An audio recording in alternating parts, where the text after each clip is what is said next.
9,000 വർഷങ്ങൾക്ക് മുൻപ് സൗത്തേൺ മെക്സിക്കോയിലെ ആദിവാസി കർഷകർ ടിയോസിൻ്റെ എന്നൊരു കാട്ടുചെടി കൃഷി ചെയ്യാൻ ആരംഭിക്കുന്നു. ഈ ചെടിയിൽ ഉണ്ടാകുന്ന കായിലെ കുരുവിന് ഒരു പ്രത്യേകതയുണ്ടായിരുന്നു.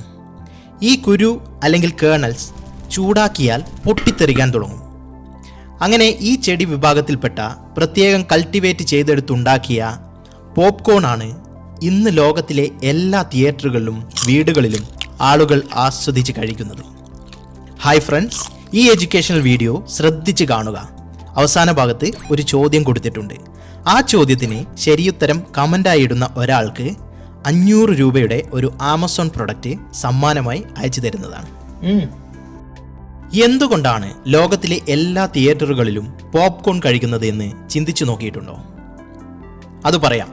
അതിനു മുമ്പ് ഈ പുള്ളിക്കാരൻ എന്തുകൊണ്ടാണ് ചൂടാകുമ്പോൾ പൊട്ടിത്തെറിക്കുന്നത് എന്ന് നോക്കാം. പോപ്കോൺ കേണൽസ് അല്ലെങ്കിൽ കുരുവിൻ്റെ പുറം ഭാഗം ഒരു കട്ടിയുള്ള ഷെല്ലാണ്. ഈ ഭാഗത്തെ പെരികാർപ്പ് എന്ന് പറയുന്നു. ഇത് ഉള്ളിലുള്ള ഭാഗങ്ങളെ ഈർപ്പം കടക്കാതെ പ്രൊട്ടക്റ്റ് ചെയ്യുന്നു. ഉള്ളിലുള്ള ഈ ഭാഗമാണ് എൻഡോസ്പേം. ഇതിൽ ഭൂരിഭാഗവും സ്റ്റാർച്ചും കുറച്ച് വെള്ളവും കുറച്ച് ഓയിലുമാണുള്ളത്. ഇനി നമ്മൾ പോപ്കോൺ ചൂടാക്കുമ്പോൾ ഉള്ളിലെ വെള്ളം നീരാവിയാകാൻ തുടങ്ങുന്നു. ഔട്ടർ ഷെൽ കട്ടിയുള്ളത് കാരണം ഈ നീരാവിക്ക് പുറത്തു പോകാൻ കഴിയില്ല. അതുകൊണ്ട് ഉള്ളിലെ പ്രഷർ കൂടാൻ തുടങ്ങുന്നു. ഉള്ളിലെ പ്രഷർ കാരണം സ്റ്റാർച്ച് ഒരു ജെല്ല് പോലെയുള്ള സബ്സ്റ്റൻസ് ആയി മാറുന്നു. ഇപ്പോൾ നമ്മുടെ പോപ്കോൺ ഒരു പ്രഷർ കുക്കർ പോലെയാണ്. ഇങ്ങനെ പ്രഷർ കൂടിക്കൂടി ഏകദേശം 135 PSI ആകുമ്പോൾ ഔട്ടർ ഷെല്ലിന് ഇത് താങ്ങാൻ പറ്റാതെയാകും. അപ്പോൾ പോപ്കോൺ പൊട്ടിത്തെറിക്കുന്നു. നല്ല രുചിയുള്ള ശബ്ദം. പോപ്കോൺ പൊട്ടിത്തെറിക്കുമ്പോൾ അതിൻ്റെ വലിപ്പം 30 മുതൽ 40 മടങ്ങ് വരെ ആകുന്നു. പ്രധാനമായും 2 തരം പോപ്കോൺ ഫ്ലേക്സ് ആണ് ഉള്ളത്. ഒന്ന് മഷ്റൂം ഫ്ലേക്ക്, ഇത് ഉരുണ്ട ഷേപ്പിലാണ് ഉണ്ടാവുക.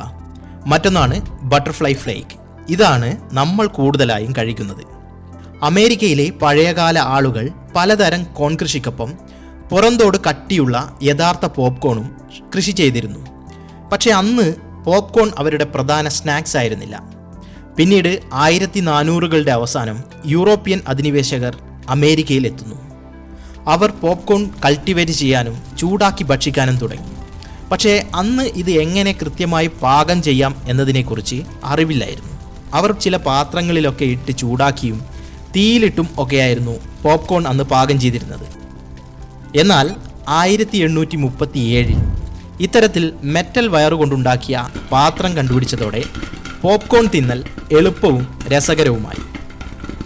അങ്ങനെ നമ്മുടെ പോപ്കോണിന് ചെറിയ ചിലവിൽ ആസ്വദിക്കാൻ കഴിയുന്ന സ്നാക്സ് എന്ന രീതിയിൽ ജനങ്ങൾക്കിടയിൽ നല്ല സ്വീകാര്യത ലഭിച്ചു തുടങ്ങി.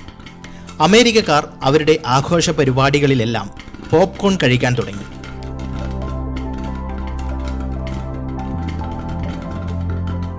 പക്ഷേ എന്നിരുന്നാലും പോപ്കോൺ അത്ര വൈറലായിരുന്നില്ല. എന്നാൽ 1893 അമേരിക്കയിൽ നടന്ന വേൾഡ്സ് ഫെയറിൽ ചാൾസ് ക്രീറ്റേഴ്സ് എന്ന ആൾ പോപ്കോൺ ഉണ്ടാക്കി മസാലയിൽ മുക്കി വിൽക്കാൻ കഴിയുന്ന ചക്രം ഘടിപ്പിച്ച ഒരു പോപ്കോൺ മെഷീൻ അവതരിപ്പിച്ചു. ഇത് പോപ്കോണിൻ്റെ തലവര മാറ്റി. അതിനുശേഷം നിരവധി പേർ ഇത്തരം വണ്ടികളുമായി അമേരിക്കയുടെ തെരുവുകളിൽ പോപ്കോൺ വിൽപ്പന ആരംഭിച്ചു. എന്നാൽ അന്നത്തെ സിനിമാ തിയേറ്ററുകളിൽ മാത്രം പോപ്കോണിനെ അടുപ്പിച്ചിരുന്നില്ല. അന്ന് സിനിമാ തിയേറ്ററുകൾ ലക്ഷറിയുടെയും സമൂഹത്തിലെ ഉയർന്ന ടീമുകളുടെ ഏരിയ ആയുമാണ് തിയേറ്ററിൻ്റെ ഉടമകൾ കണ്ടിരുന്നത്. അന്ന് സിനിമകൾക്ക് ശബ്ദമില്ലായിരുന്നു, പകരം എഴുതിയായിരുന്നു കാണിച്ചിരുന്നത്. അതുകൊണ്ട് തന്നെ എഴുത്തും വായനയും ഒക്കെ അറിയാവുന്ന സമൂഹത്തിലെ മേലെ തട്ടിലുള്ളവരുടെ ആസ്വാദനമായിരുന്നു സിനിമ. പോപ്കോൺ ആണെങ്കിൽ ചെറിയ വിലയിൽ കിട്ടുന്ന പാവങ്ങളുടെ ഭക്ഷണവും. ഈ വില കുറഞ്ഞ സാധനം തിയേറ്ററിലെ വിലപിടിപ്പുള്ള ഫ്ലോറൊക്കെ വൃത്തികേടാക്കും, അതുകൊണ്ട് ഇങ്ങോട്ട് അടുപ്പിക്കണ്ട എന്നതായിരുന്നു തിയേറ്റർ ഉടമകളുടെ നിലപാട്. എന്നാൽ 1929 2 കാര്യങ്ങൾ സംഭവിച്ചു. അമേരിക്കയിൽ കടുത്ത സാമ്പത്തിക മാന്ദ്യം ആരംഭിച്ചു. ഒപ്പം സിനിമകൾക്ക് ശബ്ദവും വന്നു. സിനിമകൾക്ക് ശബ്ദം വന്നതോടുകൂടി ആർക്കും ആസ്വദിക്കാവുന്ന വിനോദമായി സിനിമ മാറി. അങ്ങനെ എല്ലാ സാധാരണക്കാരും തിയേറ്ററിലേക്ക് വന്നു തുടങ്ങി. തിയേറ്ററിൽ സിനിമ ആസ്വദിക്കുന്നതിനോടൊപ്പം അവർക്ക് കഴിക്കാൻ എന്തെങ്കിലും വേണമായിരുന്നു. സാമ്പത്തിക മാന്ദ്യം കാരണം എന്തും കഴിക്കാനുള്ള അവസ്ഥ അന്നുണ്ടായിരുന്നില്ല. പോപ്കോൺ ആണെങ്കിൽ കുറഞ്ഞ വിലയിൽ ലഭിക്കുകയും ചെയ്യും. അങ്ങനെ അവർ പോപ്കോണും സിനിമയും ആസ്വദിക്കാൻ ആരംഭിച്ചു. ആദ്യം തിയേറ്റർ കോമ്പൗണ്ടിലേക്ക് പോപ്കോൺ വണ്ടി കടത്തിവിട്ടിരുന്നില്ല. എന്നാൽ ജനങ്ങളുടെ ആവശ്യത്തിന് മുന്നിൽ തിയേറ്റർ ഉടമകൾ അവരുടെ തീരുമാനം മാറ്റി. തിയേറ്റർ കോമ്പൗണ്ടിൽ പോപ്കോൺ വിൽപ്പന പൊടിപൊടിച്ചു. തങ്ങൾക്ക് സിനിമയിൽ നിന്നും കിട്ടുന്ന ലാഭത്തേക്കാൾ പോപ്കോൺ വിൽപ്പനക്കാർ പോപ്കോൺ വിൽപ്പനയിലൂടെ ഉണ്ടാക്കുന്നു എന്ന സത്യം തിയേറ്റർ ഉടമകളെ ആശങ്കപ്പെടുത്തി. അങ്ങനെ അവർ ഒരു തീരുമാനമെടുത്തു. പോപ്കോൺ ഇനി മുതൽ തിയേറ്ററിനുള്ളിൽ തന്നെ വിൽക്കും. അങ്ങനെ തിയേറ്ററുകളിലെ പോപ്കോൺ വിൽപ്പന ആരംഭിക്കുന്നു. പോപ്കോൺ വിൽപ്പനയിലെ ലാഭം കൂടി തിയേറ്റർ ഉടമകൾക്ക് തന്നെ ലഭിച്ചു തുടങ്ങുന്നു.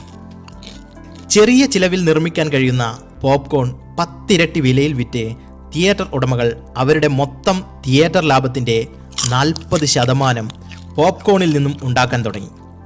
അങ്ങനെ ഈ രീതി ലോകമെമ്പാടും വ്യാപിച്ചു. മൈക്രോവേവിൽ രസകരമായ ശബ്ദത്തോടെ ഉണ്ടാക്കാൻ കഴിയുന്ന സ്നാക്സായി പോപ്കോൺ മാറിയതോടെ വീടുകളിൽ ടിവിക്ക് മുന്നിലും പോപ്കോൺ സ്ഥാനം പിടിച്ചു. ഇന്ന് പല രീതിയിൽ മാറിയ പോപ്കോൺ കാണാനുള്ള ഭംഗി കൊണ്ടും മണം കൊണ്ടും രുചി കൊണ്ടുമെല്ലാം തിയേറ്ററിലെ ഏറ്റവും പ്രധാനിയായി തന്നെ നിലകൊള്ളുന്നു. എന്തുതന്നെയായാലും പോപ്കോൺ തിന്നുകൊണ്ട് സിനിമ കണ്ടിരിക്കാൻ ഒരു രസം തന്നെയാണ്.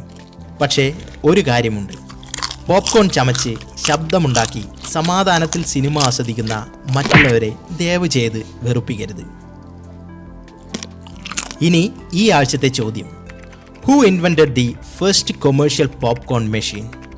ആരാണ് ആദ്യത്തെ കൊമേഴ്ഷ്യൽ പോപ്കോൺ മെഷീൻ കണ്ടുപിടിച്ചത്?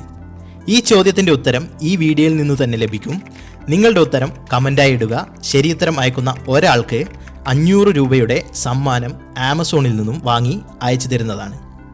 നിങ്ങളുടെ വീട്ടിൽ കുട്ടികൾ അല്ലെങ്കിൽ സ്റ്റുഡൻസ് ഉണ്ടെങ്കിൽ അവരെ കൊണ്ട് ഉത്തരം എഴുതിപ്പിക്കാൻ ശ്രമിക്കുക. എഡ്യൂക്കേഷനെ പ്രൊമോട്ട് ചെയ്യുക, പഠിക്കാൻ താല്പര്യമുള്ളവരെ ഹെൽപ്പ് ചെയ്യുക. ഇതൊക്കെയാണ് ഐറ സ്റ്റുഡിയോസിലൂടെയും ഐറ എൻ്റർടൈൻമെൻറ്റിലൂടെയും ഉദ്ദേശിക്കുന്നത്.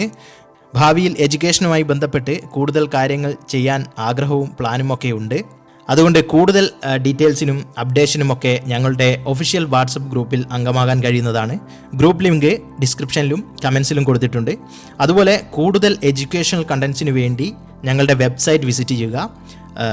എഡ്യൂക്കേഷണൽ കണ്ടൻസ് മലയാളത്തിലും ഇംഗ്ലീഷിലും വെബ്സൈറ്റിൽ അവൈലബിൾ ആണ്. സ്റ്റുഡൻസിനും കുട്ടികൾക്കൊക്കെ പ്രത്യേകിച്ച് ഗുണം ചെയ്യും. പുതിയ എഡ്യൂക്കേഷണൽ 3D എക്സ്പ്ലനേഷനും ചോദ്യവും സമ്മാനങ്ങളുമൊക്കെയായി വീണ്ടും കാണാം. താങ്ക്